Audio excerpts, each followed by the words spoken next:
ఫైనల్గా వచ్చేసి ఇండియా పాకిస్తాన్పై విజయం సాధించింది 61 పరుగులతో.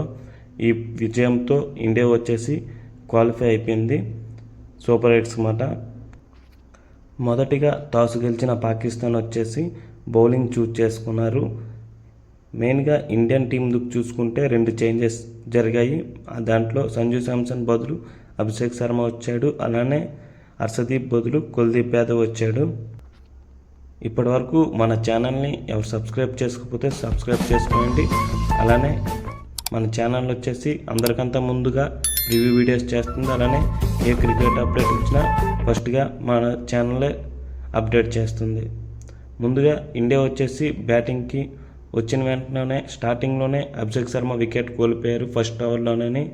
దీంతో ఇండియా వచ్చేసి స్టార్టింగ్లోనే ప్రెషర్లో పడిపోయారు. కానీ నెక్స్ట్ వచ్చిన తిలక్ వర్మ అలానే ఇషాన్ కిషన్ కలిసి టీమ్ స్కోర్ని ఒక ఊపేశారు. మెయిన్గా ఇషాన్ కిషన్ వచ్చేసి తిలక్ వర్మకి స్ట్రైక్ ఇవ్వకుండానే ఒక పక్క స్ట్రైక్ ఉంచుకొని పాకిస్తాన్ బౌలర్స్ని ఏడిపించేశాడు. ప్రతి ఒక్క షాటు మామూలుగా లేదు. పాకిస్తాన్ బౌలర్స్ అయితే ఎలా వేయాలి అనేసి జడిసిపోయారు. మెయిన్గా అభిషేక్ శర్మకు ప్లాన్ చేసుకుని వచ్చారేమో కానీ ఇషాన్ కిషన్కి ఏమాత్రం ప్లానింగ్ లేకుండా కెప్టెన్ వచ్చేసి ఏ బౌలర్కి ఇవ్వాలని తెలియక ఇషాన్ కిషన్ వచ్చేసి 70 పరుగులు చేస్తే స్టార్టింగే 40 బాల్లో 70 పరుగులు చేసి ఇండియాకి ఇక్కడే విన్ అయిపోయింది. మెయిన్గా ఇషాన్ కిషన్ చూసుకుంటే 8.4 బాల్స్ వరకు అతనే స్ట్రైక్ ఉంచుకున్నాడు. ఒక 52 బాల్లో ఆడితే అవుతే దాంట్లో 40 బాల్లో వచ్చేసి ఇషాన్ కిషన్ స్ట్రైక్ తీసుకున్నాడు.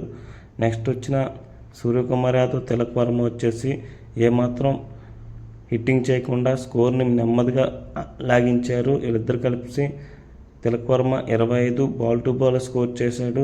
అలానే స్కై వచ్చేసి same ball to ball score చేశాడు, 32 పరుగులు చేశాడు.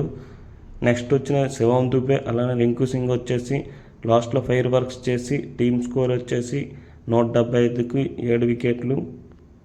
మెయిన్గా పాకిస్తాన్ బౌలర్స్ చూసుకుంటే సాయి మహమూద్ వచ్చేసి 25కి 3 వికెట్లు. అలానే సల్మాన్ నాగ్ వచ్చేసి 1 వికెట్.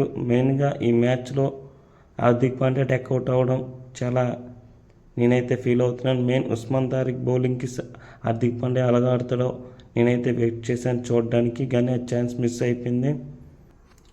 నెక్స్ట్ చేజింగ్కి వచ్చిన పాకిస్తాన్ వచ్చేసి స్టార్టింగ్లోనే వికెట్లు కోల్పోయారు. మెయిన్గా ఫస్ట్ ఓవర్ వచ్చేసి Hardik Pandya mind blowing spell వేసాడు.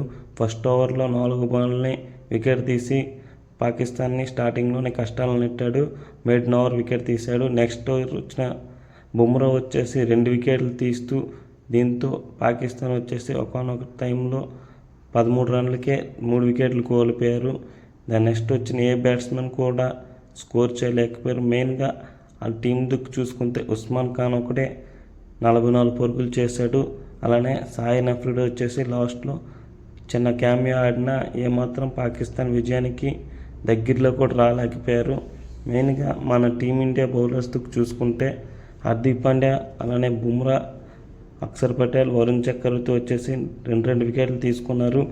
పాకిస్తాన్ బ్యాట్స్మెన్ అయితే భారీ విఫలమయ్యారు. మొత్తంగా 4 బ్యాటర్సే కలిపి డబుల్ డిజిట్ స్కోర్ చేశారు. దీంతో టీమిండియా వచ్చేసి సింపుల్గా ఈ మ్యాచ్ గెలిచి క్వాలిఫై అయిపోయారు.